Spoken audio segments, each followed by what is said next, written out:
안녕하세요. 복습 대신 해드리는 남자 박상호 변호사입니다. 반갑습니다. 민총 기본 강의부터 시작을 해서 지금 기본 강의 끝나자마자 바로 핵심 강의하고 있어가지고 제가 말씀드렸잖아요. 복습의 개념이다. 지금은 법조문을 가지고 좀 중요한 법조문, 법리 이 두 가지를 커버를 하는 거거든요. 해보려고 노력을 많이 하고 있는 거거든요. 시험에는 세 가지가 나와요. 유형별로 따져보면 제일 많은 비중을 차지하는 건 뭐니 해도 판례고 그 다음에 조문과 법리가 나옵니다. 법리는 뭘 얘기하는 거냐면 오늘 조금 할 건데 예를 들어서 뭐 증명 책임 짓는 거 뭐 그런 시스템 있잖아요. 누가 증명 책임 짓는지 뭐 이런 것들. 그런 게 알고 보면 다 판례긴 한데 어떻게 보면 법리라고 볼 수도 있거든요. 그러니까 법리라는 건 조문을 해석해서 나오는 내용들 정도라고 생각을 하시면 좋을 것 같아요. 법리가 제일 쉬운 것 같고 제 생각은 조문도 많이 어렵지는 않은 것 같습니다. 근데 조문은 가끔씩 진짜 되게 애매한 곳을 바꿔놓으면 이렇게 사람들 속이기가 되게 쉬운 것들이 있어가지고 난이도가 그렇게 완전 낮다고 보기는 조금 어려운 것 같고 뭐니 해도 판례가 난이도가 제일 높다고 저는 생각을 해요. 왜냐면 새로운 판례도 등장을 할 거고 판례 문구 자체에 익숙해지는데 일단은 시간이 오래 걸립니다. 내가 그 판례가 사실관계가 뭐고 이해를 하고 있다고 하더라도 선택지로 나오는 판례를 바로 그 사실관계를 머릿속에 대입을 해서 OX를 바로 할 수는 없거든요. 처음에는. 그래서 반복이 되게 많이 필요해서 판례가 제일 어렵다고 생각을 합니다. 우리한테 뭐도 중요하니까? 시간도 중요하니까. 모든 시험은 정확도와 시간을 좀 바꾸는 면이 있어요. 그래가지고 시간을 많이 들이면 민총에 시간 많이 들이면 판례 같은 거 그래도 정답률 꽤 올라갈 거예요. 근데 그럴 수 없으니까. 그래서 반복을 통해서 익숙한 핵심적인 키워드 같은 거 딱딱 잡아서 이거 그 판례구나. 이거 결론 어떻게 나는 거였고 거기서 많이 나오는 문구 이런 거니까 OX 이렇게 딱딱딱 해서 가시면 됩니다. 완벽하게 이해하고 다 풀겠다. 이런 학문적인 걸로 접근을 하시면 시간 단축이 되게 어려워지는 거예요. 여러분들 토익 하셨죠? 토익 할 때 그런 기술적인 방법들이 되게 많잖아요. 파트 2에서 의문문으로 나오면 답일 확률이 많다 뭐 이런 것들이 있잖아요. 아직 없나요 이제? 파트 2 아닌가요? 그냥 질문만 나오고 A, B, C 고르는 거 있잖아요. 그죠? 질문 파트 3예요? 1이에요 이제? 그림 나오는 거 없어졌어요? 그림 나오는 거 맞죠? 네. 어쨌든 그래가지고 그런 막 꼼수들 어떻게 보면 꼼수들 같은 게 있잖아요. 그런 게 수험적으로는 되게 중요하단 말입니다. 우리는 학문을 하는 게 아니니까 수험을 해야 되는 사람이니까 그런 것들을 어떻게 보면 두문자도 그런 거 아닙니까? 그래서 되게 두문자 싫어하는 사람들도 있어요. 본능적으로 이게 제대로 공부하는 거야 라고 하면서 그게 제대로 공부하는 겁니다. 왜냐하면 우리는 학문을 하는 게 아니고 수험을 하는 거니까 빠른 시간에 높은 점수를 획득해서 그 시험이라는 것에서 요구하는 거를 빨리 통과하는 게 목적이니까. 아시겠죠? 항상 생각하세요. 학문을 하시면 안 됩니다. 학문하면 큰일 나요 진짜. 이제 시작하겠습니다. 107조 진위 아닌 의사표시부터 시작하도록 하겠습니다. 비진위 의사표시를 얘기하는 거고요. 자, 시작을 해봅시다. 의사와 표시가 불일치한 거예요. 그리고 당사자라는 건 의사표의자, 표의자를 얘기합니다. 의사표시자. 알면서 했어야 됩니다. 의사와 표시가 불일치하고 그 불일치를 알고선 하는 거예요. 그리고 여긴 되게 특이하죠. 일단 비진위 의사표시는 원칙이 유효입니다. 유효, 원칙. 그래서 내가 비진위 의사표시 한 다음에 상대방한테 야 내가 비진위 의사표시를 한 거야 라고 하면 상대방은 그렇구나 그래 잘했어 라고 얘기를 할 수가 있는 거예요. 왜 그런 겁니까? 원칙은 유효니까. 그래서 비진위 표시였어 라고 한다는 것 자체가 우리 머릿속에는 이렇게 생각이 많이 드시죠. 비진위 표시니까 무효야. 이렇게 좀 연결이 많이 되거든요. 근데 이거 잊으시면 안 돼요. 비진위 표시면 유효입니다.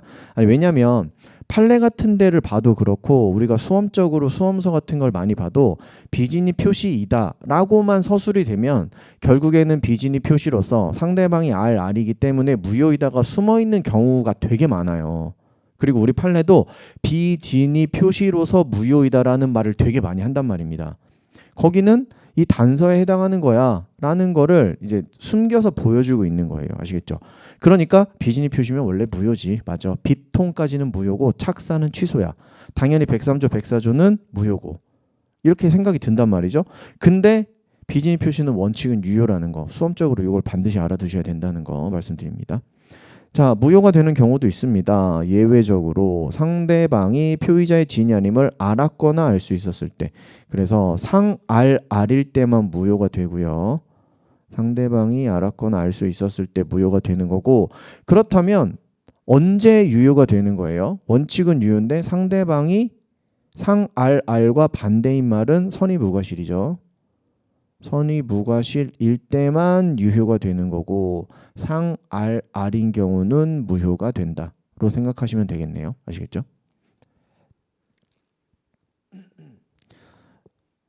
해봅시다. 표의자와 상대방이 한번 싸워봅시다. 비진이 표시에서 가장 많이 나오는 게 뭐예요? 사직의 의사표시잖아요. 그죠? 사직의 의사표시가 나오면 표의자가 사직의 의사표시를 일단 던진 다음에 의사표시를 한 상태입니다. 그 다음에 걔를 뭘로 바꾸고 싶은 거죠? 무효라고 이야기하고 싶었던 거예요. 왜냐하면 그때 나는 진위와 표시가 불일치한 상태로 의사표시를 했기 때문에. 그러니까 이렇게 얘기를 하는 겁니다. 내가 그때 한 사직의 의사표시는 비진이였어 라고 얘기를 하면 상대방은 뭐라고 한다고요? 그렇구나. 그래, 잘했네 라고 한다고요. 왜냐하면 원칙은 뭐니까? 원칙은 유효가 되니까. 그렇죠? 그리고 그렇다면 표의자는 목적이 뭐라고요? 이걸 무효로 만들고 싶다고 말씀드렸잖아요. 그럼 무효로 만들고 싶으면 뭘 주장하고 증명해야 된다? 너 알았거나 알 수 있었잖아 라는 것까지 주장하고 증명을 해야만, 그래야 하면 표의자가 원하는 것으로 될 수 있는 겁니다. 표의자가 원하는 거 뭔데요? 의사표시 무효로 하는 것. 아시겠죠? 이렇게 하는 겁니다. 그래서 너 알 주장 증명 책임 누구한테 있어요? 표의자한테 있다라고 생각하시면 되겠습니다. 화살표 쏘는 사람이 항상 증명 책임 있는 거예요. 그리고 자주 나오는 거 사직의 의사표시 보겠습니다. 사직의 의사표시가 비진의라고 하더라도 원칙은 유효가 맞고요. 아니면 무효가 되는 경우도 있었겠네요. 원칙 유효? 그래, 원래 유효지. 근데 상대방이 회사 측이 표의자가 사직한 사람이 진이 아님을 알았거나 알 수 있었으면 무효잖아 라고 생각하면 그냥 위에 있는 걸 그대로 쓰는 것 뿐이잖아요. 우리는 이거 실제 판례니까 판례에서 나오는 문구를 좀 확인하자는 겁니다. 유효인 경우, 일단 사직의 의사표시가 비진의였음에도 불구하고 유효한 경우, 첫 번째, 공무원이면 뭐가 나와도 상관없습니다. 상대방이 알았거나 알 수 있었거나 뭐 이런 것도 상관없어요. 왜냐하면 공무원이 한 사직의 의사표시는 공법행위이기 때문에 그냥 표시된 대로 효력이 발생합니다. 공무원이면 무조건 유효, 언제나. 그리고 자유로운 의사로 퇴직했다. 자유로운 의사. 자주 나오는 문구 같은 거. 심사숙고한 결과. 아니면 중간에 퇴직금 정산을 한 다음에 퇴사 후 재입사하는 형식을 취했다. 이런 거는 사직은 유효가 되는 거죠. 하지만 무효가 되는 거 뭐 있습니까? 일괄적으로 사표를 제출하도록 한 다음에 그 중에서 선별적으로 수리했다. 그리고 퇴직 후 즉시 재입사하는 형식을 취했다. 이런 것도 있었고요. 무효인 경우. 실제 제가 이 판례로 설명을 안 드렸는데, 왜 그 판례는 설명드렸죠. 카지노 호텔에서, 컨티넨탈 호텔에서 파라다이스로 합병되면서 카지노 딜러 하시던 분이 퇴직 후 재입사했던 사례 보셨잖아요. 거기서는 선택권을 줬잖아요. 너 어떻게 할래? 그냥 고용승계 계속해서 마지막에 한 번에 네가 C 호텔에 입사한 때부터 마지막까지 해서 퇴직금 정산할래? 아니면 중간에 퇴직금 정산 한 번 하고 파라다이스 호텔로 재입사하는 형식을 취할래? 했더니 후자를 택했잖아요. 그러니까 이 사람은 그때 퇴직의 의사표시를 취하고 재입사하는 형태를 한 건 제대로 한 거란 말입니다. 비진이 의사표시가 아니라고 생각하시면 되는 거죠. 아니면 비진이라도 그냥 유효가 원칙이니까 이렇게 갔다라고 생각하시면 되는 거고, 근데 그거 말고 다른 것도 있어요. 제가 판례 설명은 안 드렸는데 퇴직 후 즉시 재입사하는 사례가 있었는데 그거는 회사의 요청에 의해서 그렇게 한 경우가 있었거든요. 이 사람이 광부셨는데요. 광부 뭐라고 그러죠? 광부가 일하시는 곳이 어디입니까? 광산 거기서 일을 하시다가 사고가 난 거예요. 이분이 사고로 다치신 건 아니고 사고가 난 거예요. 책임자가 필요하잖아요. 책임질 사람이. 그래서 회사가 이 사람한테 책임지라고 하는 거예요. 네가 대신 책임 좀 져줘. 그러고 나서 우리가 너를 징계하고 뭐 해고하는 형식을 취할게. 퇴직하는 형식을 취해. 대신 퇴직하자마자 우리 자회사 B회사로 가 있어. 조용해지면 다시 A회사로 불러줄게. 이렇게 해서 퇴직 후 B회사로 갔다가 나중에 조용해지니까 A회사로 불러온 사례가 있었어요. 당연히 이분은 뭐라고 생각하십니까? 나는 원래부터 회사가 다 그렇게 얘기해서 사직원 받은 거잖아요. 그래가지고 원래부터 내가 최초 입사일 때부터 마지막에 퇴직할 때까지 재직한 걸로 봐서 퇴직금 정산해야 된다라고 주장했는데 회사는 그렇게 얘기 안 했어요. 너 중간에 퇴직했었잖아라고 나중에 이제 발뺌하는 거죠. 그랬을 때는 사직의 의사표시가 무효라고 인정한 판례가 또 있어요. 그래서 퇴직 후 재입사라고 해서 무조건 언제나 유효는 사직의 의사표시가 유효가 되고 뭐 무효가 되는 건 아닙니다. 아시겠죠? 판례가 두 가지가 있었어요. 두 가지가 있어요. 그 두 번째 판례는 오늘 처음 들으시죠? 지금 제가 기본서에 안 넣어놨을 겁니다. 아마도. 왜냐하면 우리 시험에 나온 적이 없으니까. 근데 그런 것들이 있었다.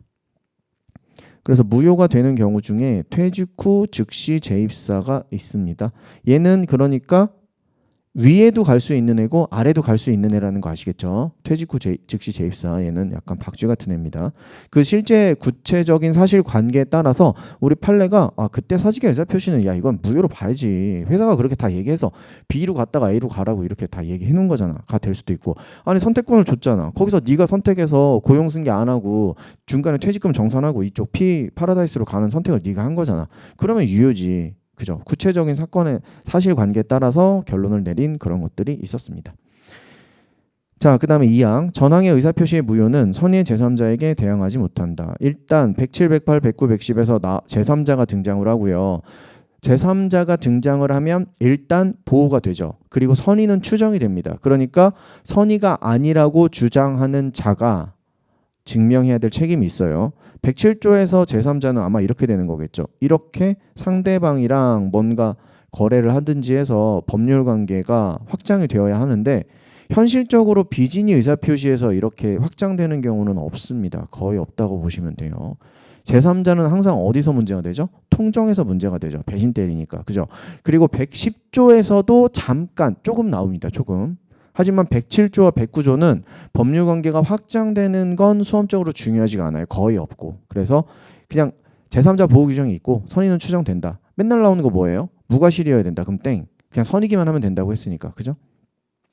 실제로는 없지만 어쨌든 제3자 보호 규정은 있다 정도로 생각하시고요. 107조는 그럼 끝났습니다. 이제 108조로 넘어갈게요. 통정한 허위의 의사표시. 통정허위 표시라고 표현하죠. 통정허위 표시는 우선 가장 기본. 여기도 의사와 표시가 일치하지 않는 거죠. 그리고 여기는 당연히 알고 있어야 되고 상대방과 합의까지 해야 되는 거 아닙니까? 그렇죠? 상대방과 합의까지 해야 된다. 그리고 통정한 허위 표시에서 통정 허위 표시는 일단 1항이 제일 깔끔하잖아요. 여기 법조문이 제일 깔끔하다고 말씀드렸죠. 통정 허위 표시는 일단 그냥 무효예요. 그죠? 무효인데 실제로는 증여였어요. 근데 통정으로 허위로 외형적으로는 뭘로 꾸민 겁니까? 매매로 꾸민 거잖아요. 계약서 쓴 거잖아요. 이거 뭐예요? 결국에는 특수관계자 사이에서 부부라든지 가족 사이에서 뭔가 부동산이라든지 현금 같은 걸 주면 증여가 되어서 증여세를 내야 되는데 증여세를 피하기 위해서 매매계약서 하나 딱 써놓은 거 아닙니까? 형식적으로. 그쵸?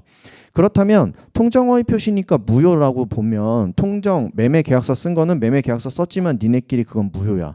이렇게 보겠다는 거잖아요. 그쵸? 108조 1항에 따르면. 그런데 실제로 따져보니까 증여의 성격이 있었다면 그러면 증여로서의 효력은 인정하겠다인 겁니다. 지금 얘기한 거랑 뭐 다른 게 있어? 다른 게 있죠. 일반적인 통정허위 표시는 뭡니까? 매도인과 매수인 매매 계약서를 쓰고 야 명의만 네 걸로 해놓는 거야. 그거 내 거다 라고 하는 게 통정허위 표시예요. 둘 사이에서 매매 계약서를 썼어. 근데 둘 사이에서 매매 계약이 있었어요? 없었어요? 없었다고요. 증여 같은 것 이런 거 일절 없었던 거예요. 그러면 매매 계약만 당연히 무효가 되고 그 X부동산은 원래 매도인께 되는 게 맞는 겁니다. 그런데 그 둘 사이의 관계가 특수 관계자라서 둘이서 뭘 하고 싶었다고요? 증여를 하고 싶었다고요. 근데 그걸 매매로 꾸몄다고요. 매매는 무효가 되면 그 밑에 숨어 있는 증여는 유효하다라고 본다는 겁니다. 아시겠죠? 증여라는 거 없이 그냥 원래 내 거야. 그냥 매매 계약서만 써놓는 거야. 세금 피하기 위해서라고 하면 매매 계약은 무효가 되고 X는 내 거가 되고 끝나는 건데 만약에 증여라는 행위가 실제로 있는 거였다면 증여는 유효로 보겠다는 겁니다. 그래서 얘를 뭐라고 해요? 은닉행위라고 하잖아요. 숨겼잖아요. 매매로 덮었잖아요. 증여를. 원래 둘 사이에서는 증여를 했는데 매매로 이렇게 포장해 놓은 거 아닙니까? 그래서 이렇게 되면 이 실제 증여 행위는 유효가 된다라는 거 아시겠죠? 은닉 행위는 유효가 되는 겁니다. 지금부터 분석하는 건 이 은닉 행위가 없는 통정을 보는 거예요. 은닉 행위가 없는, 그러니까 둘 사이에서 매매 계약서 썼는데 알고 보면 매매 계약이 없는 거예요. 실제로 증여 같은 것도 아예 아무것도 없는 겁니다. 아시겠죠? 그냥 명의만 잠깐 넘겨놓은 그런 느낌이라고 생각하시면 되겠죠. 자, 봅시다. 항상 통정에서는 법률 관계가 확장되는 게 필요하니까 여기 매도인이 있고요. 여기 매수인이 있습니다. 겉으로 보일 때 매도인과 매수인이죠. X 가지고 있는 걸 매매를 합니다. 이게 통정이죠. 통정으로 넘어간 거죠. X가 원래 매도인에 있었는데 매수인한테 넘어갔으니까 이쪽이 갑이고 이쪽이 을이면 X 부동산 봅시다. 갑 소유에서 을 소이등 이렇게 넘어간 거잖아요. 그쵸? 을 소이등 넘어간 건 X 매매라는 외형적으로 매매 계약서가 있으니까 매매 계약서를 쓰고 넘긴 건데 이 매매가 뭐예요? 108조 1항에 따라서 통정으로 무효가 되면 얘가 없는 게 되는 거죠. 얘가 없으면 이 을 명의의 소유권 이전 등기는 원인 무효의 등기가 되어서 말소가 되어야 하는 겁니다. 그러니까 아무것도 없어. 둘 사이에서 거래 관계가 있잖아요. 무효라고요. 108조 1항에 의해서. 그러니까 없는 거죠. 근데 X가 원래 갑 건데 을 걸로 지금 등기가 돼 있으면 갑은 왜 내 등기 네가 가지고 있어? 라고 하면서 말소 청구할 수가 있죠. 이거 무슨 법리죠? 부당이득 법리잖아요. 그렇죠? 둘 사이에서 아무 관계 없는데 왜 내게 너한테 가 있니? 라고 하면서 말소해 라고 소유권 이전 등기 말소 청구를 할 수 있어요? 없어요? 할 수 없어요? 746조 갑자기 생각나십니까? 746조는 103조에서만 인정되는 거예요. 108조니까 청구할 수 있습니다. 아시겠죠? 헷갈리지 마세요. 언제나 무효라고 해서 달라고 못하는 거 아니라고요. 아시겠죠? 103조에서만 746조로 연결시켜야 돼요. 불법 원인급여. 그러니까 여기서 가능한 겁니다. 소유권 이전 등기 말소를 청구할 수 있는 거예요. 그러니까 을은 뭐 하고 싶어요? 이제 견물생심이라고. 나는 지금까지 빈털털이었는데 갑자기 내 명의로 건물이 하나 생긴 거예요. 그리고 되게 좋아. 왜냐면 세금은 세금 낼 때 되면 갑이 다 내주거든요. 난 명의만 갖고 있으면 돼. 그러니까 이거 뭔가 처음에는 그냥 좋았던 것 같아. 매달 뭐 한 돈 조금씩 준대. 그거 명의만 갖고 있으면. 근데 생각해보니까 그 별로 그 돈으로 만족이 안 되는 거야. 내 명의잖아요. 주변에서 막 매수하겠다는 의사가 나한테 막 들어오는 것 같아. 어떡하지? 인생을 한번 걸어볼까? 고민을 하게 되는 거죠. 팔고 한번 튀어볼까? 필리핀 비행기를 한번 알아볼까? 이렇게 생각이 되는 거 아닙니까? 그래가지고 배신을 때린단 말이에요. 항상 이렇게 병한테 넘기고 튀는 거죠. X 매도 이런 식으로. 그러면 매도인 갑은 어떻게 하고 싶은 거죠? 병한테 얘기하는 거죠. 지금 여기 그러면 3단계로 세 번째 병 소유등 됐잖아요. 그쵸? 이게 다 소유권이니까 뒤에 게 나오면 앞에 건 다 지워지는 겁니다. 그럼 두 개가 지금 지워진 상태죠. 갑은 어느 날 갑자기 등기부를 떼보니까 병이 딱 하고 자기 게 되어 있네요. 뭐야? 을한테 전화하려고 했더니 을이 전화를 안 받네. 어떻게 해야 돼요? 병한테 가서 이거 말소해 주세요 라고 얘기를 하는 겁니다. 그럼 갑자기 병이 황당할 거 아니에요. 나 을한테 샀는데 너는 옛날에 을한테 팔아가지고 지금 이미 소유권 잃은 지가 언젠데 왜 나한테 그러는 거야? 라고 얘기를 하겠죠. 즉 병은 뭐라고 지금 정의를 해본 겁니까? 가정해본 겁니까? 선이라고 가정해본 거예요. 선이라면 병이 취득하는 거예요. 왜 저한테 와서 그러시죠? 저는 을한테 정당하게 샀는데 라고 하면 갑은 돌아가야 되는 겁니다. 을 찾아서 을한테 손해배상 받으면 되는 거고, 만약에 갑이 병한테 와서 야 이거 내 거인 거 알고 있었지. 내가 을한테 명의만 해놓은 거 알고 있었잖아 라고 했는데 병이 그래, 알고 있었지 라고 하면 이제 무효가 돼버리는 거죠. 다 지우고 갑 걸로 다시 복귀시키면 되는 겁니다. 아시겠죠? 그래서 병이 선의일 때는 보호가 되는 거예요. 아시겠죠? 왜냐면 갑이랑 을이 먼저 위법한 행위를 한 거잖아요. 결국에 병은 착한 사람이면 병을 보호해 주는 거죠. 여기서 몰랐던 사람이면. 그래서 이렇게 되는 거입니다. 중요한 개념이 제3자 아니에요. 그래서 항상 법률 관계가 이렇게 확장되니까 제3자 만약에 우리가 쓰는 시험이었으면 그대로 외워서 써야 되는 당사자와 포괄 승계인 이외의 자여야 되고요. 이외의 자로서 외형상 형성된 법률 관계를 토대로 뭘 가지고 외형상 법률 관계가 형성됐습니까? 통정 허위 표시를 가지고 형성된 법률 관계를 얘기하는 거예요. 통정 허위 표시를 가지고 새롭게 형성된 법률 관계는 뭡니까? X 부동산이 을 소유라는 사실이죠. 등기부에 을 소유로 올라갔다는 그 사실. 걔를 바탕으로 해서 새롭게 법률상 이해관계를 맺은 자라고 표현하고 있습니다. 새로운 이걸 전제로 해서 새로운 법률상 이해관계를 맺은 자. 우리 판례의 태도. 외형상 형성된 법률관계를 토대로. 그래가지고 이거 막 잘 안 외워져가지고 외웠어요. 외울 때 막 진짜 잘 안 외워지는 건 어절이라고 그러죠. 어절마다 따거든요. 두 문자를. 그래서 이거 얘 말씀드리면 외우실 것 같은데 외울 필요 없는데 당포의 새로운 법률관계를 새로운 법률상 이해관계 새 법이고 실질적인 새로운 법률상 이해관계 뭐 어쨌든 그런 식으로 막 외웁니다. 하도 안 외워져가지고 그렇게 외운 적이 있어요. 어쨌든 알아두세요. 얘는 알아두시면 좋아요. 지금 두 문자 말씀드린 거 외울 필요는 없는데 당사자와 포괄 승계인 이외의 자다라는 거는 좀 알아두시면 좋겠습니다. 그냥 이거 자체가 나와요. 그래서 우리는 제3자인지 아닌지 판단하는 게 되게 중요했잖아요. 제3자인지 아닌지 판단하는 거 거의 95% 이상은 뭘로 판단되죠? 시간 순서로 판단됩니다. 통정허위 표시가 있고 나서 뭔가 새롭게 맺었어. 법률관계를. 그 가장 매수를 통해서 가장 매매를 통해서 넘어간 부동산을 샀다든지 아니면 돈을 빌려주고 거기다가 저당권을 잡았다든지 돈을 빌려주고 가등기를 했다든지 뭐 이런 경우에 다 인정이 됐어요. 제3자성이. 그런 거 확인하시면 되겠습니다. 시간 순서로 따지면 웬만하면 맞는다. 다.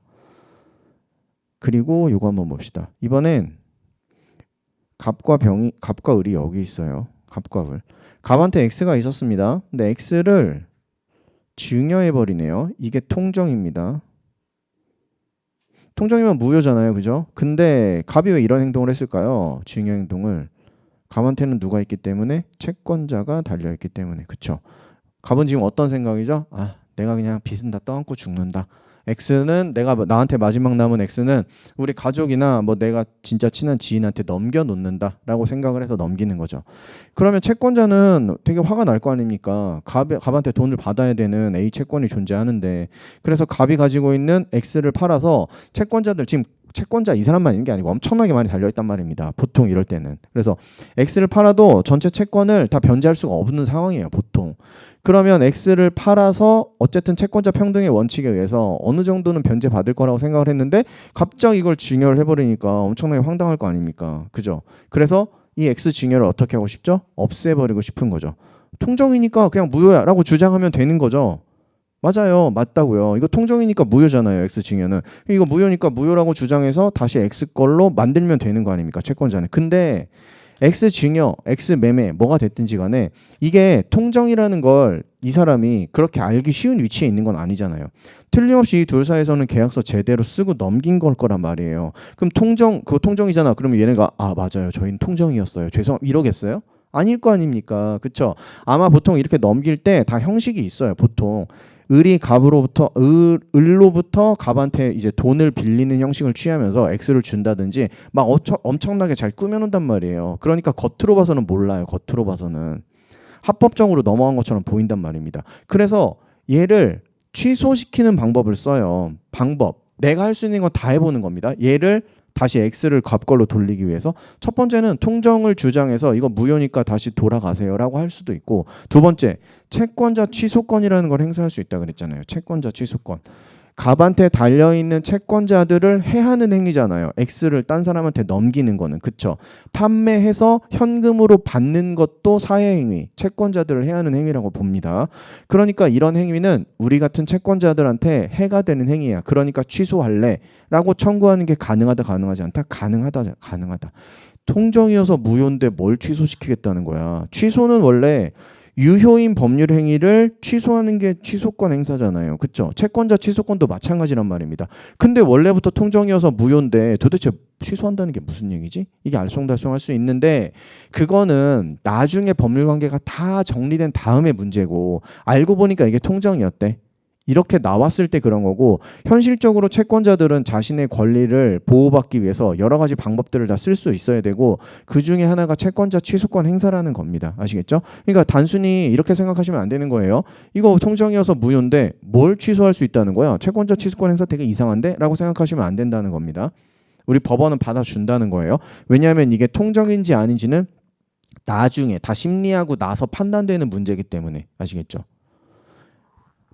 그래서 시험에 나오는 건 뭔데? 통정 허위 표시라서 무효인 법률 행위도 뭐의 대상이 될 수 있다? 채권자 취소권의 대상이 될 수 있다. 라는 한 문장 때문에 이렇게 좀 길게 설명을 드려봤습니다. 채권자 취소권 진짜 엄청 짜증나는 법리긴 하죠.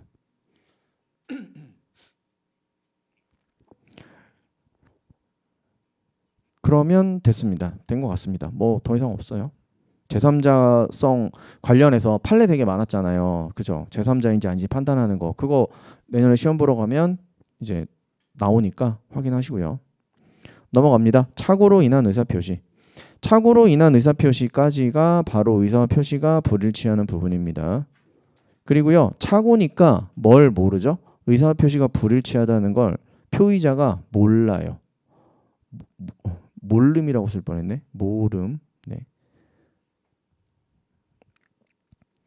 의사표시는 법률 행위의 내용의 중요 부분에 착오가 있는 때에는 취소할 수 있다. 그러나 그 착오가 표의자의 중대한 과실로 인한 때에는 취소하지 못한다. 하나씩 가봅시다. 일단 첫 번째, 표의자가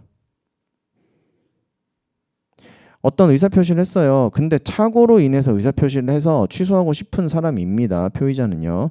그러면 상대방이 있을 거고 첫 번째로 뭘 해야 되죠? 일단 의사표시 했다고 세팅한 상태에서 그걸 없애고 싶어서 하나씩 밟아 나가는 겁니다. 내가 착오를 했어. 착오가 있었어. 그리고 그 착오는 법률 행위의 중요 부분에 해당해. 중요 부분에 해당함. 이렇게 주장하고 증명을 해서 취소하겠다. 라는 의사표시라면 상대방은 뭐라고 하는 거죠? 그래 알았어. 착오가 있고 중요 부분에 대한 착오도 맞는 것 같아. 그런데 내가 보니까 너한테는 중과실이 있구나. 야, 금융회사가 그런 것도 제대로 파악 안 하고 그렇게 하면 되겠니? 중과실 있음. 그럼 표의자가 그래 내가 진짜 중과실이 있는 건 맞아. 하지만 너도 잘못이 있다. 내 중과실을 알고 이용했잖니. 알고 이용. 이렇게 주장하고 증명할 책임이 있는 겁니다. 화살표 쏘는 쏘는 방향에서 증명 책임이 있는 겁니다. 착오가 있었다. 그게 법률행위 내용의 중요 부분이었다는 표의자가. 하지만 중과실이 있었다. 표의자에게. 이거는 상대방이. 이거 외우는 법 뭐예요? 착중표 과상이죠.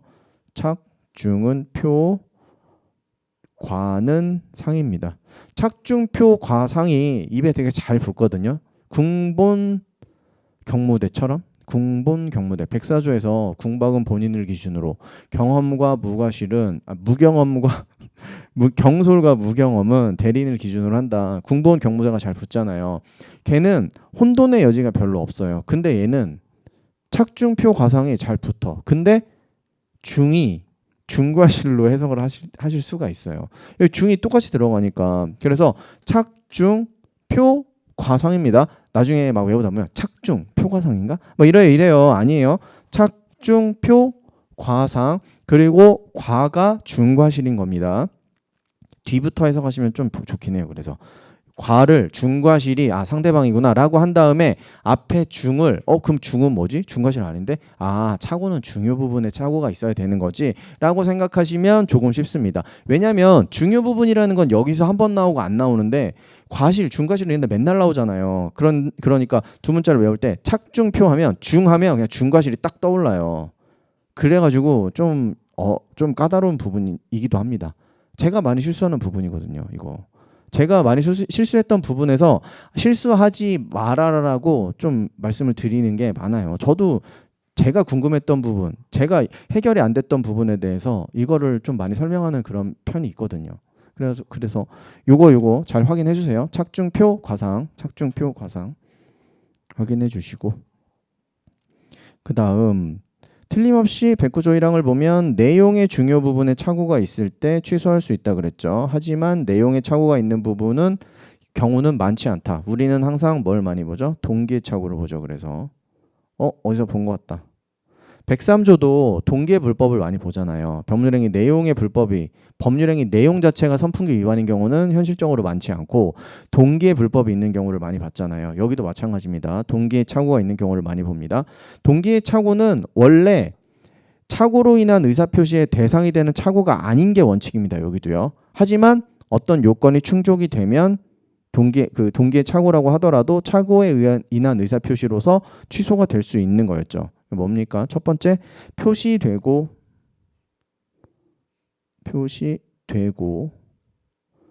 법률행위의 내용으로 되어 있다고 인정이 돼야 되죠.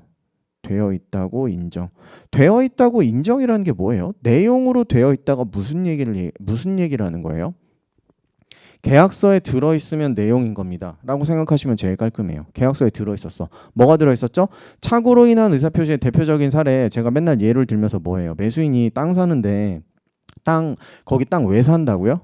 그 땅에 KTX역이 들어온다고 알고 있기 때문에 살려고 하는 거 아닙니까? 그래서 계약서에 쓰는 거예요. 매수인 을은 지금 이 X토지에 KTX역이 들어온다는 사실 때문에 매수하는 것임. 딱 써놓은 거예요. 그러면 내가 X토지 매매라는 의사표시, 매수의 의사표시를 하는 동기는 KTX역이 생기기 때문이 되는 거예요. 맞죠? 그게 계약서에 딱 하고 들어가 있어. 근데 KTX역이 알고 보니까 안 들어오는 거였어요. 들어오기로 했다가 캔슬된 게 아니고 원래부터 안 들어오기로 했던 거라고요. 그러면 완전히 착오로 계약을 체결했으니까 취소할 수 있는 매수의 의사표시가 된다는 얘기입니다. 이해가 되시죠? 근데 누가 X토지 매매계약 쓰면서 KTX역이 들어오는 거기 때문에 매수인이 매수하는 겁니다라고 안 쓸 거 아니에요. 그쵸? 안 써요. 그런 거는. 매수한다는 내용을 쓰지 내가 왜 매수한다를 계약서에 왜 쓰겠습니까? 그런 거 안 쓴단 말이에요. 근데 계약을 체결하면서, 그러니까 내가 나중에 매수 계약 다 체결한 다음에 매도인한테 가서 KTX역 안 들어오는 거였어요? 취소합시다 라고 하면 매도인이 뭔 얘기야? 이런 게 원래 맞단 말이에요. 동기의 착오를 이유로 취소가 안 되는 게 맞다고요. 그래서 그런데 동기의 착오임에도 불구하고 계약서를 쓰면서 내가 계속 얘기했던 거지. 나 이거 왜 사는 거냐면 KTX역 들어오는 거기 때문에 사는 겁니다라고 계속 얘기해서 거의 계약서에 들어간 것과 진배 없다고 판단을 하는 거예요. 우리 판례가. 그렇다면 계약서에 써 있지만 않을 뿐이지 매도인도 지금 다 알면서 팔았잖아. 그렇다면 매수의 의사표시를 취소할 수 있게 해주겠다는 겁니다. 이해가 되세요? 이 표시되고 내용으로 되어 있다고 인정이라는 게 무슨 얘기인지 아시겠죠? 이제 이 의미가 그런 의미라고요. 대신 뭐까지는 필요 없어? 합의까지는 필요 없어요. 합의까지는 필요 없다. 그럼 매수인 입장에서는 이 계약이 취소가 될 수도 있으면 좋은 거잖아요. 지금 매수인 입장에서는. 그러니까 계약서에 KTX역 생기는 것 때문에 매수하는 겁니다라고 넣읍시다 하면 매도인은 넣지 맙시다 이러겠죠. 그죠? 취소가 될 수 있는 거니까 넣지 맙시다 그러는 거예요. 그러면은 어떻게 하면 된다? 합의까지는 필요 없어요. 그렇게 합의까지 해서 근데 제가 이것 때문에 사는 거 아시죠? 알고 계시죠? 잘 모르겠어요. 이 정도만 돼도 된다고 생각하시면 된다고요. 아시겠죠? 어쨌든 많이 표시되고 법원이 판단할 때 내용으로 되어 있다고 인정이지 둘 사이에서 완전히 합의까지 될 필요는 없다는 겁니다. 그런 얘기예요. 시험에 되게 자주 잘 나오는 문구예요. 차고에서 맨날 잘 나오는 문구니까 요거 내용들 확인해 주시면 좋겠습니다. 제가 구체적으로 KTX역 관련된 사례는 우리 교과서에서 예를 들고 있는 사례고 실제 판례 사례는 아니거든요. 그러니까 이해하는 데 쓰시고 그게 시험에 나오지는 않을 거예요. 얘가 시험에 나오지. 이 문구 자체가 시험에 나오니까 이 문구를 이해하시는데 좀 도움이 되셨으면 좋겠어가지고 교과서에 나온 걸 가지고 설명을 드린 겁니다. 그 다음 합의까지는 필요가 없습니다. 그리고 만약에 표시도 안 돼 있었어. 내용으로 되어 있다고 인정도 못해. 그러면 동기의 착오에 불과하니까 착오 취소가 안 돼야 되는 거죠. 그런데 되는 경우가 또 있어요. 그 착오가 어떻게 되었다면? 상대방으로부터 유발된 거라면.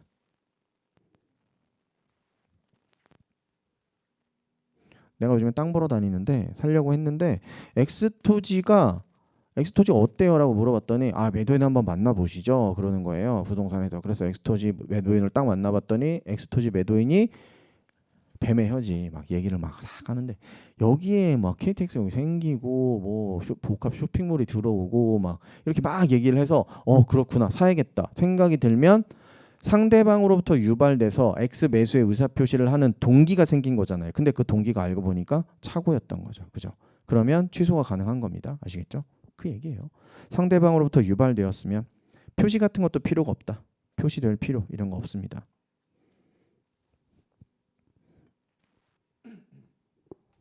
착오는요 항상 불안해요. 매매 당사자들한테 불안합니다. 왜냐면 갑자기 제가 매매 계약서 다 쓴 다음에 동기의 착오 같은 건 그 사람 내면에 그냥 숨어 있는 걸 수도 있잖아요. 그죠? 본인도 모르고 있으니까. 그래서 계속 얘기는 하는 것 같은데 우리 너무 불안해. 언제 네가 착오를 이유로 취소할지 몰라. 그래서 뭐가 가능하죠? 배제가 가능합니다. 당사자의 합의로 계약서에 쓰는 거예요. 야, 우리 이 계약서 제대로 꼼꼼하게 읽어보고 나중에 이 계약서 어떤 내용에 대해서 착오가 있어서 의사표시를 취소한다라는 건 하지 말자라는 것도 가능합니다. 즉, 109조는 임의 규정이다. 잘 나오죠? 잘 나오는 것 같진 않습니다만 알고 계셔야 됩니다. 왜냐면 103, 104, 107, 108, 109, 110 이런 거 되게 중요한 부분이라고 그랬잖아요. 그러니까 당연히 강행 규정 아니야? 이런 생각이 좀 들 수도 있어요. 근데 아니에요. 109조는 아니에요. 나머지는 뭔데? 나머지는 강행 규정이라고 생각하시면 됩니다. 109조만 아니에요. 109조만. 그리고 아까 전에 이거 이제 109조는 끝났는데 아까 전에 하나 빼먹어가지고 108조에서 진짜 중요한 제3자가 한 명 있거든요. 누군지 아세요? 파산관제인 제3자예요. 파산관제인. 파산관제인은 언제나 제3자입니까? 네, 언제나 제3자입니다. 그럼 언제나 보호되는 거예요? 그건 아닐 수도 있어요. 선의가 아니면 보호가 안 돼요. 하지만 제3자성은 무조건 인정되는 거예요. 아시겠죠? 이거 되게 헷갈려요. 아시겠죠? 선의의 제3자인지 물어보면 파산관제인은 선의의 제3자일 확률이 현실에서는 거의 100%지만 아닐 수도 있어요. 채권자들이 전부 다 악이면 악의의 제3자도 될 수 있어요. 파산관제인은 아시겠죠? 그런데 악의의 제3자라고 하더라도 제3자성이 부정되는 건 아니라고요.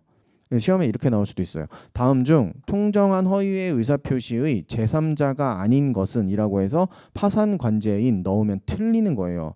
선이든 악이든 선의가 될 수도 있고 악의가 될 수도 있지만 제3자는 언제나 되는 거라고요. 아시겠죠? 이거 헷갈리지 마세요. 파산관제인 109조 받고 이제 110조 보겠습니다. 사기 강박에 의한 의사표시, 의사와 표시가 일치해야 되고요. 여기는 다르죠, 하나가.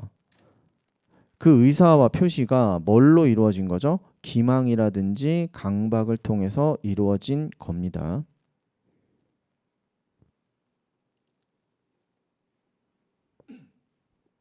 무효와 취소 파트에서 그래서 의사와 제가 어제 했던 것 중에서 요거 한번 보시겠어요? 법률행위 처음 들어왔을 때 요거 말씀드렸죠. 여기. 의사표시가 법률행위의 성립 요건이었잖아요.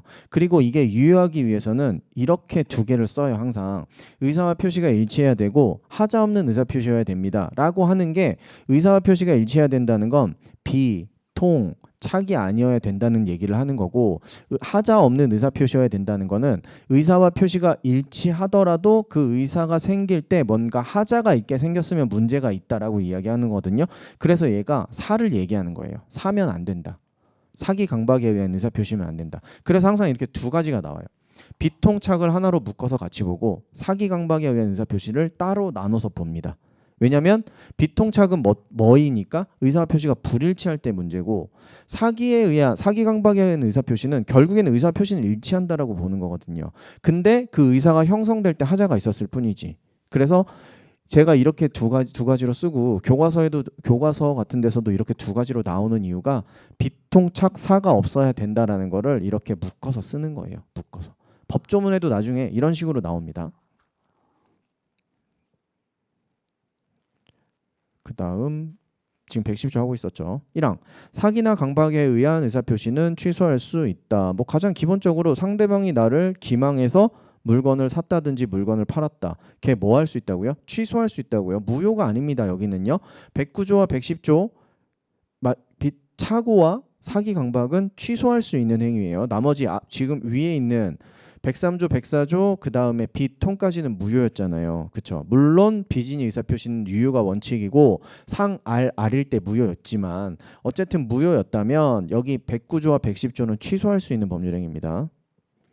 그래서 상대방이 나한테 기망을 해서 내가 의사표시를 하면 그 의사표시는 취소할 수 있고요. 1항은 너무 쉬우니까 2항을 봐야겠죠? 2항은 뭡니까? 갑, 을이 있죠. 여기서 을을 상대방이라고 표현하고요. 누가 갑자기 기망 강박을 하는 겁니까? 병이 기망 강박을 하는 거잖아요. 그렇죠? 갑에게. 그럼 갑은 누구예요? 표의자. 의사 표시를 하는 자. 그래서 병이 누구죠? 제3자가 되는 거죠. 제3자가 기망 강박을 해서 표의자로 하여금 의사 표시를 하도록 만든 겁니다. 근데 그 의사 표시 상대방은 기망 강박을 한 사람이 아닌 거죠. 그렇죠? 이렇게 되었을 때 이제 의사 표시. 요 의사 표시는 언제나 취소가 되는 건 아니었어요. 그렇죠? 취소가 될 수도 있고 안 될 수도 있었습니다. 취소가 되는 경우는 왜 얘가 기망을 해서 얘한테 의사 표시를 하도록 했을까? 둘이 짠 거 아니야? 라는 생각이 드시면 만약에 그게 인정이 된다면 얘는 취소가 돼야 되겠죠. 근데 여기서 상대방도 알고 보니까 병이 이런 너무 옛날 사람 죄송합니다. 네. 병이 을의 마니또야. 뭐 그런 거 아세요 혹시? 네. 그래가지고 을을 위해서 이 기망 강박을 한 거예요. 그냥 을도 모르게. 그럼 을도 뭐가 될 수 있죠? 선의의 피해자가 될 수 있잖아요. 그러니까 을이 진짜 아무것도 모르는 사람이었는데 X를 팔고 있는 사람이었는데 기망 강박해서 야 그 X를 사라고 얘기를 한 거죠. 그래서 샀어. 그러면 얘는 취소가 안 돼야 되는 겁니다. 아시겠죠? 왜냐면 얘도 보호해야 되니까. 이제 정의 사도 어떻게 보호하지? 얘한테 손해배상 청구해서 받든지 그렇게 하시면 되는 겁니다. 아시겠죠? 그게 2항. 상대방 있는 의사표시에 관하여 제3자가 사기나 강박을 행한 경우 상대방이 그 사실을 알았거나 알 수 있었을 경우에 한하여 그 의사표시를 취소할 수 있다. 제3자가 사기나 강박 행한 경우를 얘기하는 거고 상대방이 일 때만 취소가 가능한 거예요. 중요한 거, 이 제3자 도대체 누구냐? 제3자. 을과 병이 짝짝꿍 먹었으면 110조 2항이 적용되는 게 아니고 110조 1항이 적용돼야 되는 겁니다. 110조 1항이 적용되기 위해서 만약에 병이 을의 대리인이었어. 그러면 110조 1항이 아니고 110조 2항이 아니고 1항이 적용돼야 됩니다. 출장소장이었어. 을이 은행이었고 병이 은행의 출장소장이었습니다. 얘도 1항이 적용돼야 되는 겁니다. 하지만 피용자, 단순한 피용자에 불과한 사람이라면 이거는 제3자의 사기 강박이 될 수 있네요. 1항이 적용된다는 건 이런 의미라는 거 아시죠? 1항이 적용된다는 건 갑과 을병을 이렇게 보겠다는 건지 아시죠? 그래서 사기 강박을 하면 결국에는 병이 하더라도 을이 한 거랑 똑같은 거야. 그러니까 110조 1항이지. 이 얘기입니다. 이 얘기. 피용자일 경우에만 뭐가 성립을 한다? 요 시스템이 성립을 하게 된다라는 얘기입니다.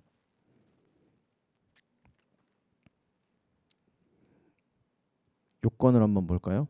사기에 의한 의사표시, 기망에 의한 의사표시가 뭐가 되기 위한 요건? 취소가 되기 위한 요건. 첫 번째, 2단의 고의가 있어야 됩니다. 기망한 자에게 2단의 고의. 2단의 고의는 일단 첫 번째 고의가 있어야 되고 두 번째 고의가 있어야 된다는 거잖아요. 첫 번째 고의는 착오에 빠지게 하려는 고의가 있어야 돼요. 속인다는 의미죠.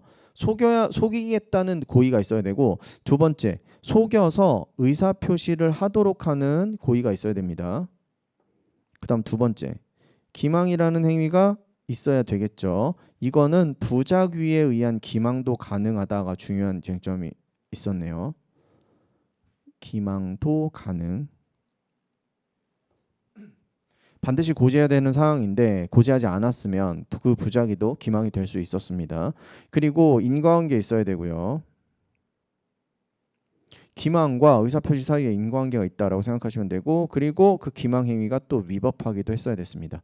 이게 성립이 돼야만 사기 강박에 의한 의사표시 취소 요건이 되는 거예요. 강박도 비슷합니다. 강박 볼까요? 강박. 똑같이 2단의 고의 있어요. 2단의 고의. 공포심에 빠지게 하려는 고의와 공포심에 의해서 의사표시를 하도록 하는 고의가 있어야 되고요. 마찬가지로 강박행위가 있어야 되고요. 그 다음 인과관계 위법은 똑같네요. 그죠? 이렇게. 무슨 얘기 하나 하려고 그랬는데. 과실에 의한 기망이나 과실에 의한 강박은 안 됩니다. 고의가 있어야 돼요. 고의로 기망 속여야 되고 고의로 강박을 해야 되는 겁니다. 과실로 하면 안 돼? 안 돼요. 이단의 고의 자체가 필요한 거니까. 아예. 여기서 아예 요건으로 고의를 넣어버렸으니까 과실은 안 된다라고 생각하시면 되겠습니다. 고의와 과실의 차이가 뭔지 아세요? 고의는 어떤 일의 결과가 나올 것을 확실하게 예측하면서 하는 행동이 고의고요. 과실은 그렇게 돼도 어쩔 수 없지 뭐 라면서 행동하면 과실이라고 표현합니다. 이게 법학이 제가 말씀드렸듯이 정의의 학문이잖아요. 정의. 그래서 정의를 좀 그렇게 하더라고요. 고의는 어떤 일의 예견 가능성이 있어서 그 행동을 하는 걸 얘기하는 거고요. 과실은 일어나도 어쩔 수 없지 뭐 라는 생각을 하고 하면 과실 정도로 생각하시면 되겠습니다. 넘어가겠습니다. 그럼 107, 108, 109, 110 끝났어요. 이제 111조 보겠습니다. 의사표시의 효력 발생 시기. 상대방이 있는 의사표시는 상대방에게 도달한 때에 그 효력이 생긴다. 도달주의 대원칙. 그쵸? 도달주의 대원칙. 그러면 도달이라는 건 뭘 의미하는 겁니까? 또 학문적으로 내용. 학문적인 내용인데 시험에 나오는 거니까 이거는 잘 알아두셔야 되는 겁니다. 제가 아까 전에 시작할 때 학문 하시면 안 됩니다라고 했다고 해서 뭐 이런 문구 같은 거 중요하지 않지라고 생각하시면 안 돼요. 판례 문구들이기도 하고 도달이라는 건 그 사람이 그 의사표시의 내용을 알 수 있는 객관적 상태에 놓인 걸 의미합니다. 뭐는 아니죠? 내용을 알 것까지 요하진 않아요. 그러니까 상식적으로 우리는 도달시킨다는 건 그 사람한테 서류를 안겨주면 된다라고 생각을 하잖아요. 근데 우리 판례가 서류를 그 사람한테 전달하면 도달한 겁니다. 라고 표현 안 하고 좀 일반적인 용어를 사용해서 얘기한단 말이에요. 그런 게 이런 내용이에요. 그게 그 의사표시의 내용을 알 수 있는 객관적 상태에 놓였을 때 그때 도달한 걸로 보겠다라고 해석을 하는 겁니다. 우리 법원이 잘하는 게 그런 거잖아요. 그렇죠? 그래서 그렇다면 이 도달했다는 거를 누가 증명해야 돼요? 누가 증명할 책임이 있는 거예요? 증명 책임하면 항상 유리한 것. 그 사실 때문에 유리한 사람이 책임을 진다라고 생각하시면 됩니다. 의사표시를 던졌잖아요. 그 사람한테 보냈죠. 그래서 그 사람이 확실하게 의사표시를 전달받았다라고 하면 의사표시를 한 사람이 유리하겠네요. 그렇죠? 그러니까 누가 증명해야 된다?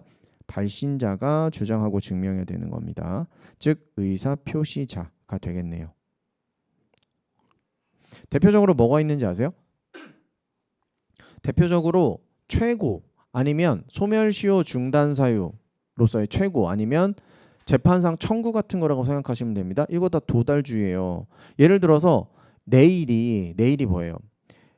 내일 모레 정도로 합시다. 한 3일 정도 후가 소멸시효 완성일이란 말이에요. 그럼 채권자는 뭐 해야 돼요? 그 사람한테 빨리 최고를 해서 6개월 늘려놔야 되죠. 그 다음에 6개월 시간 벌고 그때 재판상 청구해서 완전히 중단시켜야 될 거 아닙니까? 재판 끝날 때까지. 현실적으로 최고 전화하거나 카톡 보내면 된다 그랬죠. 근데 전화를 했어. 안 받아. 카톡 안 하는 사람이야. 문자 보내놨다고 해서 문자가 완전히 도달되었다라고 주장하고 증명하면 받아줄까? 잘 모르겠어요. 우리 법원에서 판단을 하기 나름이겠죠. 그러면 확실한 건 뭐예요? 등기와 내용 증명 아닙니까? 그래서 등기와 내용 증명을 보내는 거예요. 3일이니까. 등기와 내용 증명을 보냈어요. 3일 안에만 들어가면 일단 최고의 효력이 있으니까 6개월이 연장되는 거잖아요. 저 사람은 어떻게 하고 싶어요? 채무자는 안 받았다고 하고 싶을 거 아니에요. 그죠? 안 받았다, 받았다. 대립이 됐어. 누가 뭘 증명해야 됩니까? 저 사람이 안 받았다고 증명해야 되는 거예요. 제가 저 사람 받았다고 증명해야 되는 거예요. 제가 저 사람 받았다고 증명해야 될 책임이 있는 거예요. 이게 증명 책임의 뭐라 그러죠? 본질인데 증명 책임은 이렇게 생각하실 수도 있어요. 유리한 사람이 유리한 거 주장하는 거라고 말씀드렸잖아요. 그러면 항상 양쪽에 다 있어요. 방금 전에 말씀드렸다시피 발신자는 도달했다라고 증명하면 발신자한테 유리한 거잖아요. 그렇죠? 수신자는 도달하지 않았다라고 증명하면 수신자한테 유리한 거잖아요. 그럼 증명 책임이 양쪽에 있네. 이렇게 생각이 드시죠? 그렇다면 모든 사실은 양쪽의 증명 책임이 있는 거예요. 왜냐하면 이 사람이 있다라고 주장하면 이 사람은 없다라고 주장하면 각자 유리한 게 되는 거니까. 근데 원칙, 증명 책임은 어느 한쪽에만 있어야 됩니다. 특정 사실의 존부에 대해서 존재한다, 부존재한다를 가지고 어느 한쪽에만 있는 게 증명 책임이에요. 이게 무슨 얘기냐면 발신자가 도달 완전히 되었다고 증명을 못하고 있어요. 그리고 수신자가 도달이 안 됐다고 완전히 증명을 못하고 있어요. 법원을 납득을 못 시켰어요, 둘 다. 그러면 법원은 이거 도달된 걸로 봐야 돼요? 도달 안 된 걸로 봐야 돼요? 그게 문제예요. 그게 항상. 법원이 여기서 저는 확실하게 지금 둘 다 저를 납득을 못 시켰으니까 이거 재판 못 하겠습니다 라고 할 수는 없거든요. 누가 한 명은 불이익을 받아야 돼요. 그러면 불이익을 줘야 되는 사람이 증명 책임이 있는 자한테 불이익을 돌린다라고 해서 책임이라는 말이 들어가는 거예요. 증명 책임이라는 결국엔 불확실할 때 누가 불이익을 받을지의 문제인 겁니다. 그래서 여기서는 도달을 증명해야 되는 사람, 도달되었다고 증명하는 사람이 증명 책임이 있어요. 이거 그러면 이쪽으로 가는 게 아니고 왜 이쪽으로 가는 거야? 라고 말씀을 물어보시면 어떤 사실이 존재한다, 있다라는 거에 대한 증명 책임이 있는 거지 존재하지 않는다, 없다에 대한 증명 책임을 지는 게 아니다라고 생각하시면 됩니다. 아시겠죠? 이해가 되세요? 그래서 있다, 했다, 있다 이런 거에 대한 증명 책임이 그걸 주장하는 사람한테 있는 거고 없다, 아니다, 존재하지 않는다에 대한 증명 책임이 있는 게 아닌 겁니다. 그래서 어떤 특정 사실의 존재와 부존재에 대해서는 존재 쪽을 주장하는 사람한테만 증명 책임이 있다라고 생각하시면 제일 좋아요. 그게 가장 편해요.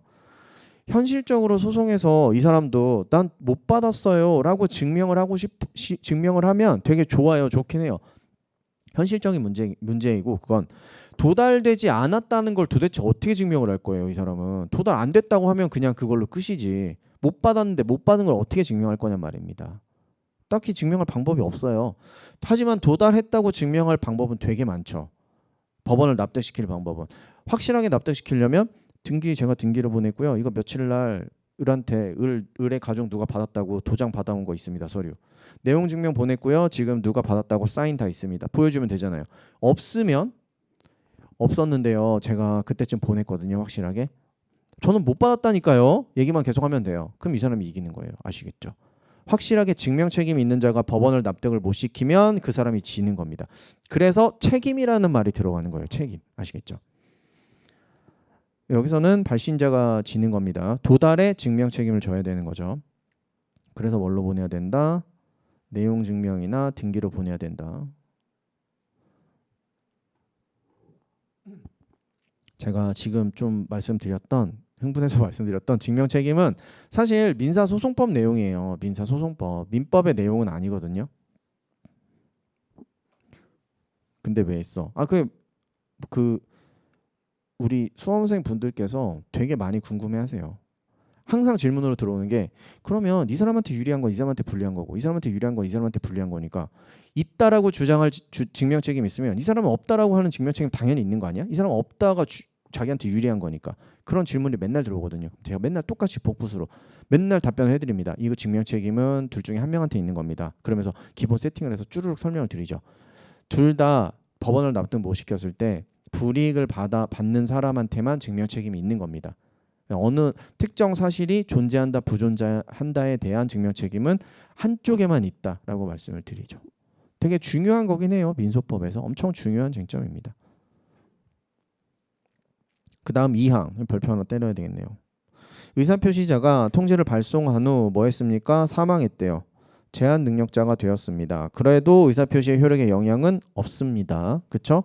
내가 최고 보냈어요. 최고 한 달 정도 후면 뭐가 될 것 같죠? 소멸시효 완성이 될 것 같아요. 그럼 빨리 일단 최고부터 해야겠다라고 해서 최고를 보내고 집에 가다가 교통사고가 나서 제한 능력자가 된 거예요. 성년 후견 개시 심판을 받게 된 거죠.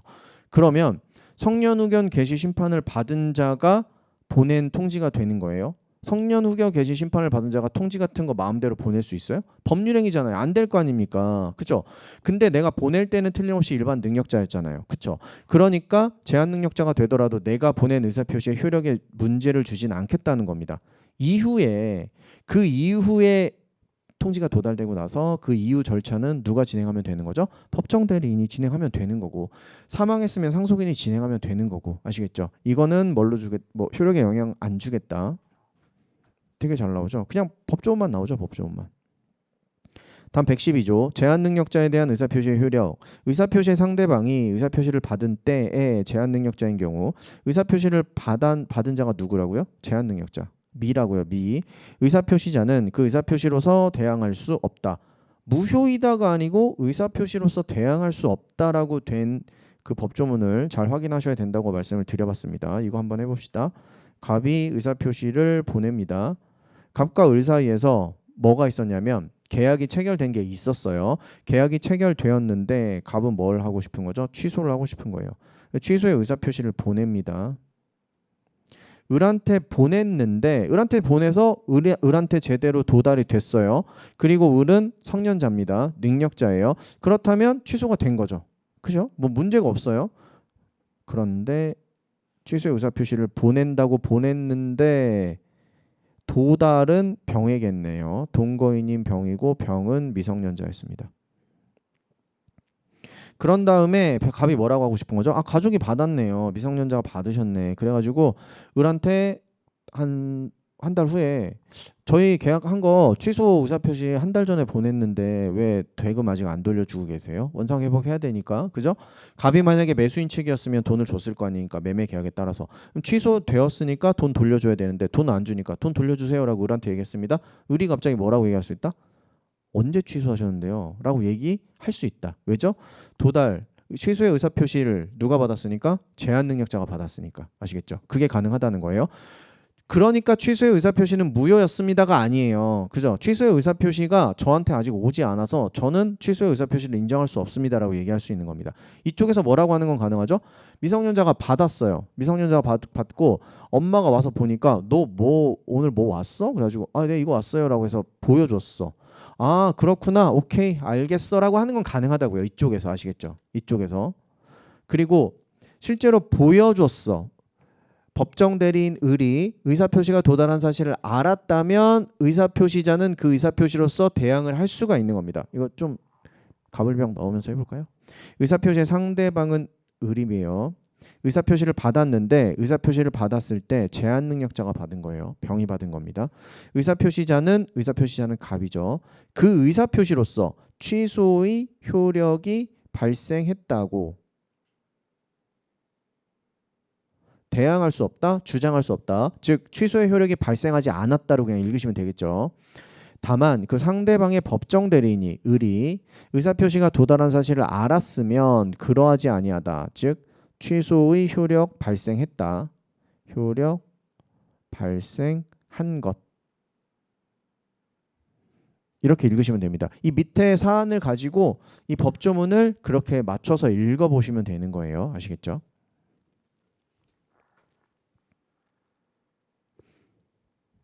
그 다음 113조 의사표시의 공시송달.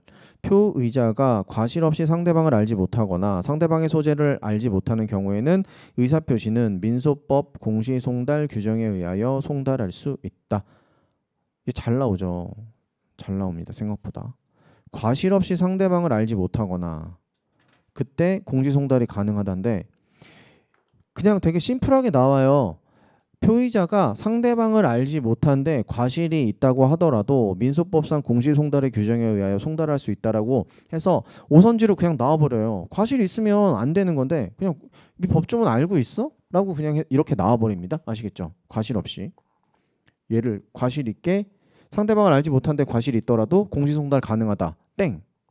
너무 그 정도밖에 없는 것 같아요. 오선지로 주로 출제되는 것 같고 주로. 공시송달 뭔지 설명드린 적 있죠. 공시송달 뭐예요? 원래 송달이라는 게 그 사람한테 서류를 도달시켜야 되는 거였잖아요. 근데 서류를 도달을 못 시켜. 그 사람이 계속 서류를 못 받아. 그럼 어떻게 해요? 그 사람한테 의사표시 못 하는 거예요? 그게 아니고 법원이나 지자체에 얘기를 해서 어떻게 해라? 공시로 이제 진행을 하게 되는 겁니다. 법원 홈페이지에 올려서 취소 의사표시가 그 사람한테 도달한 것처럼 뭐 아니면은 뭐 해제 의사표시가 도달한 것처럼 소장이 그 사람한테 도달한 것처럼 해서 진행을 할 수가 있다 정도로 생각하시면 되겠습니다. 대리는 쉬었다가 네, 들어가도록 하겠습니다. 잠시 쉬었다가 대리하도록 하겠습니다.